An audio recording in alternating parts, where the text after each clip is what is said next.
I should have realized something was wrong the moment I walked into the Morgan Group shareholders meeting. Everyone was already there. My father sat at the head of the table. My mother sat beside him, as usual, silent, but always standing with whoever held the power. And Daniel? He was sitting directly across from me, in Eleanor Morgan's chair, the chair that had belonged to my grandmother while she was alive. I almost laughed.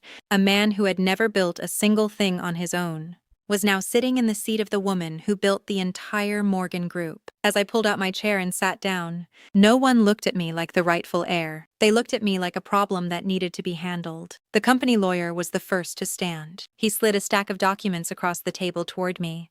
Everything we're doing today is simply to protect the stability of the Morgan family. The moment I heard that word, I felt cold all over. Stability. My family always loved using beautiful words to hide manipulation. I opened the documents, and my heart nearly stopped. It was a share transfer agreement. My name was listed under party voluntarily relinquishing inheritance rights, and the recipient? Daniel Morgan. I slowly looked up at my father. What is this? He let out a sigh, as if he were the one being hurt here. You know Daniel needs those shares. I laughed, a dry, hollow laugh that even I could hear the pain in. Needs them? Or is it because this family never accepted that Grandma left them to me? The entire room went cold instantly. My mother jumped in right away. Rachel, don't be selfish. Selfish. That word was always used whenever I stopped sacrificing myself for this family. Daniel is the only son carrying on the Morgan name. There it was again. That line. Didn't matter that I was the one who saved Morgan Group from bankruptcy 5 years ago. Didn't matter that I worked myself to exhaustion just to keep the company's stock from collapsing. In the end, everything still had to belong to the son. If you were me, how would you feel knowing your entire life was treated like a tool to keep the family alive, only to be pushed aside the moment you were no longer needed? Daniel finally spoke. You need to accept reality, Rachel. This is the truth. And these documents prove it. I'm the one meant to inherit this company and carry on the Morgan family legacy. I looked at him, a 30-year-old man who had never stood on his own 2 feet, trying to lecture me about family. So this is what you call family? Taking someone else's inheritance? Daniel smirked. At least I'm a real Morgan. The entire room went silent. Even my parents hadn't expected him to say that out loud. But the most painful part was that nobody corrected him. Nobody.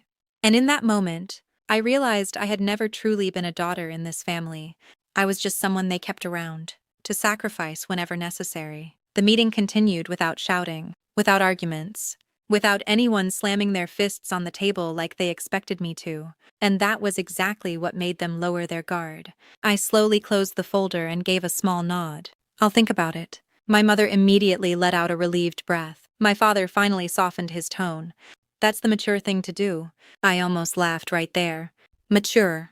In the Morgan family, being understanding meant staying silent while other people took what belonged to you. After that meeting, everything started to change. Daniel acted like the shares were already his. He started attending executive meetings, introducing himself as the future heir of Morgan Group. He even told shareholders, Rachel was never suited for power. Hearing that sent a chill down my spine. Not because I was angry, but because I realized this had been planned for a very long time. So I started investigating, quietly, carefully. I reopened every file connected to Eleanor Morgan's will, every email, every signature, every edited document, and then I found something that nearly stopped the blood in my veins. An addendum to the will had disappeared from the company system, and the last person who accessed that file was my father. If you were me, would you keep digging? After realizing your family wasn't just biased against you, but had actually stolen your future? I went to see Eleanor's former attorney.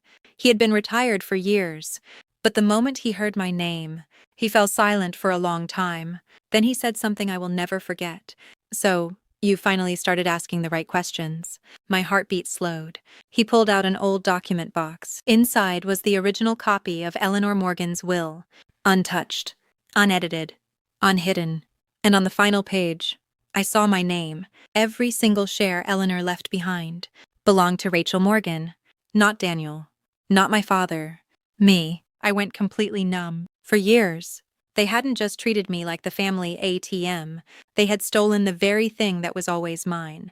And then the next shareholders' meeting arrived on Monday morning. The atmosphere in the room was full of confidence. Daniel was laughing and talking with investors, like he was already the future CEO. Until I walked in, with Eleanor's attorney beside me. I still remember the look on my father's face at that moment. He knew something was wrong. I pulled out my chair and sat down. Calm. Cold. Before this meeting begins, I think everyone should see this. The attorney stood up and placed the original will on the table. The entire room fell silent instantly. Daniel frowned. What the hell is this? The attorney adjusted his glasses and spoke slowly, clearly emphasizing every word. According to the final legally binding will of Eleanor Morgan, all disputed shares belong solely to Ms. Rachel Morgan. Daniel shot to his feet. That's impossible. My father's face went pale. My mother started panicking for real. But it still wasn't over, the attorney continued. And we also have evidence showing that the inheritance records were illegally altered years ago. The room practically exploded. One of the major shareholders stood up immediately. You're saying someone forged inheritance documents? No one answered, because everyone in that room already knew who had access to the system back then. I looked at my father, and for the first time in my life, I saw fear in his eyes. Not anger. Real fear. Daniel completely lost control. He slammed his hand down onto the table. Rachel, you're destroying this family. I laughed. A cold laugh so sharp the entire room went silent. No, the people who destroyed this family are the ones who built it on lies for years. My father tried to stay composed, but his hands were visibly shaking, because he understood. It was over. The shareholders started whispering among themselves. A few immediately demanded an internal investigation. Daniel turned toward my father. Dad, say something. But this time, Richard Morgan didn't save him. He just sat there in silence, like a man who had just lost everything. If you were me, could you ever forgive the people who stole your future for years, and then called it, for the good of the family? I stood up, picked up the documents that rightfully belonged to me, then looked at every person in that room. From today on, I'm taking back everything that was always mine.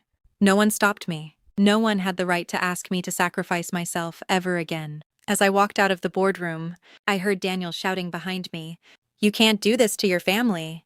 But this time, I didn't turn around, because I finally understood something.